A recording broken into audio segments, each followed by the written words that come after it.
पितृदोष लगने का कारण है क्या? आपने अपने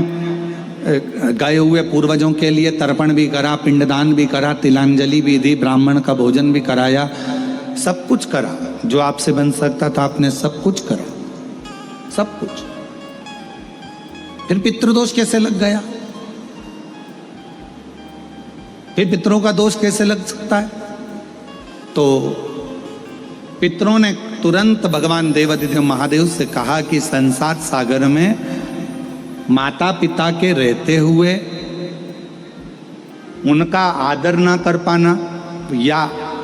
माता पिता को जब प्यास लगी उस समय पर जल प्राप्त ना हो पाना, या किसी न किसी रूप में माता पिता के पूर्वजों के आदर से वंचित रह जाना, फिर माता पिता के चले जाने के बाद, बुजुर्गों के चले जाने के बाद वो दोष घर में लग जाना पितृदोष की संज्ञा में आता। और पितृदोष के 4 लक्षण सबसे प्रबल हैं। ये कोई भी अनुभव कर सकता है पितृदोष के 4 लक्षण में। पहला लक्षण है 1 रुपया कमाओ, 1.25 रुपये खर्च हो रहे हैं, समझ लेना पितरों का दोष है। दूसरे नंबर का, एक व्यक्ति घर में बीमार है, ठीक हुआ, दूसरा बीमार पड़ गया, तीसरा ठीक हुआ, चौथा बीमार पड़ गया, घर में कोई ना कोई निरंतर बीमार पड़ा हुआ है, दवाई गोली लगी रही है, समझ लो पितरों का दोष है। तीसरे नंबर पर आप कोई पूजन की थाली लगाए, किसी को भोजन देने जा रहे थे, किसी को पानी देने जा रहे थे, किसी को भोजन का कोई नाश्ता देने जा रहे थे, और आपकी ट्रे में से, आपकी थाली में से, आपके हाथ से अगर कोई भरा हुआ पात्र पानी का गिर गया, नाश्ते का गिर गया, थाली गिर गई, कोई दूध का गिलास गिर गया, कोई सामग्री गिर गई, कोई पूजन की थाली तुम्हारे हाथ में है और पूजन की थाली में से मालूम पड़े कोई सामान गिर गया नीचे, समझ लो कि पितृ का दोष है। और चौथे नंबर पर पितरों का दोष का वर्णन किया गया, घर में जितने सदस्य रह रहे हैं, अगर वो किसी न किसी रूप में एक दूसरे पर चिढ़कर बोल रहे हैं, क्रोध कर कर बोल रहे हैं। प्रश्न बहुत छोटा सा है, पत्नी ने कुछ कहा, उसका उत्तर पति ने चिढ़कर दिया, पति ने कुछ कहा, पत्नी ने चिढ़कर उत्तर दिया, बच्चों ने कुछ कहा, माँ बाप ने चिढ़कर उत्तर दिया, माँ बाप कुछ बोले, बच्चे चिढ़कर उत्तर दिए, समझ लेना कि कहीं ना कहीं पितरों का दोष। तो भगवान पितृदेव ने अपने दामाद से, भगवान देवाधिदेव महादेव से कहा कि संसार सागर में हो सकता है कि संसार सागर में मनुष्य रहता है, मानव रहता है, और उससे गलतियां हो जाती है। तो पितृदोष अगर संसार के लोगों को लगे तो हमारा एक निवेदन है, आप जाते जाते वर दीजिए कि ये पितरों की शांति आपकी आराधना से पूर्ण हो जाए, बस इतना वर दे दीजिए। शिव जी उस समय पर मौन हो,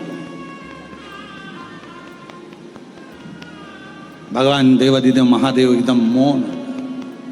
पार्वती जी ने शिव जी से कहा, आप हमारे नाना जी को वर नहीं देंगे? आप हमारे नाना नानी को वर नहीं देंगे? इन पितरों को और पितरानी को आप वर नहीं देंगे? शिव जी ने वर दिया मां पार्वती जी के नाना जी को और अपने नाना ससुर को, हे पितृदेव,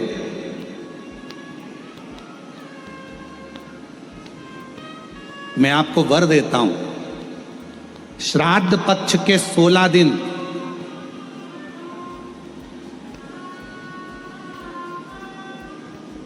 यदि संसार का कोई मनुष्य बेल दूध का प्रयोग करता है, बेल दूध से मतलब होता है बेलपत्र के ये मध्य भाग जो होता है, बेलपत्री की जो नीचे की 2 पत्तियां जो होती है, ये 2 पत्तियां जो बेलपत्री की होती है, इस बेलपत्री की दोनों पत्तियों को शिवलिंग पर जब आप रखते हैं, शिवलिंग पर रखने के बाद में आपके हाथ में जो कटोरी में दूध है, वो दूध इन दोनों पत्तियों पर, ये पितरों के भाव से, पितृ पितरानी के भाव से, आप दोनों पत्तियों पर बेल दूध को अगर समर्पित कर रहे हैं, बेलपत्र समर्पित करने के बाद थोड़ी सी कटोरी में अगर गौमाता का दूध है और ये दोनों पत्तियों पर अगर आप अपने गोत्र से दूध चढ़ा रहे हैं, तो संसार में ऐसा कोई व्यक्ति नहीं है जिसके ऊपर पितृदोष लग जाए, पितृदोष समाप्त होकर ही रहता है।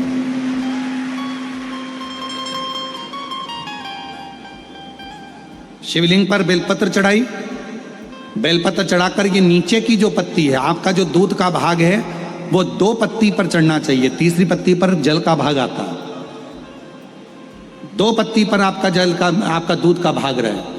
और जब बेल दूध का प्रयोग आप करते हैं और दूध बाबा को 16 दिन श्राद्ध के अगर कोई कह दे कि आपके घर में पितृदोष है, ये दोष है, वो दोष है, सारे दोष आपके यहाँ लग गए हैं और आपके यहाँ ये 4 लक्षण अगर पितृदोष के दिख रहे हैं जो पहले कथा में वर्णित किए, अगर ये लक्षण दिख रहे हैं तो श्राद्ध पक्ष के 16 दिन पहले दिन से ही आप चालू हो जाओ। बेलपत्री शिव जी को चढ़ाया, कटोरी में या चम्मच में 2 बूंद का भी अगर दूध लेकर गए हो, थोड़ा सा भी, बस 2 पत्ती पर आपने दूध समर्पित करा और 1 लोटा जल जो तीसरे नंबर की पत्ती है उस पर समर्पित करा। आपको 16 दिन करने के बाद आपको खुद अनुभव होगा 17वें और 18वें दिन से कि मेरे घर में ऐसा लग रहा है कि सब शांति है और कोई किसी से चिढ़कर बात नहीं कर रहा, लक्ष्मी की वृद्धि अपने आप होना प्रारंभ हुई,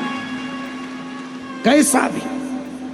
और यहां तक शिव महापुराण की कथा कहती है किसी की फैक्ट्री बंद हो गई, किसी की दुकान बंद हो गई, चलते चलते अगर किसी का व्यापार बंद हो गया, 4 दिन चल रहा था, बहुत अच्छा चला, उसके बाद एकदम डाउन आ गया, कोई प्रशासनिक कार्रवाई हो गई, कोई अदालती कार्रवाई हो गई, कोई परेशानी सामने आकर खड़ी हो गई है, तो भी अगर प्रति 16 दिन तक लगातार शंकर भगवान के शिवलिंग पर बेल दूध का प्रयोग किया गया है तो आप 17वें दिन से अंदाजा लगा लेंगे कि आपका धीरे धीरे धीरे धीरे धीरे धीरे जो फैक्ट्री बंद सी थी वो ऊर्जावान हो गई है, चलना प्रारंभ हो गई। बेल दूध का इतना प्रभाव पड़ता है, इतना प्रभाव।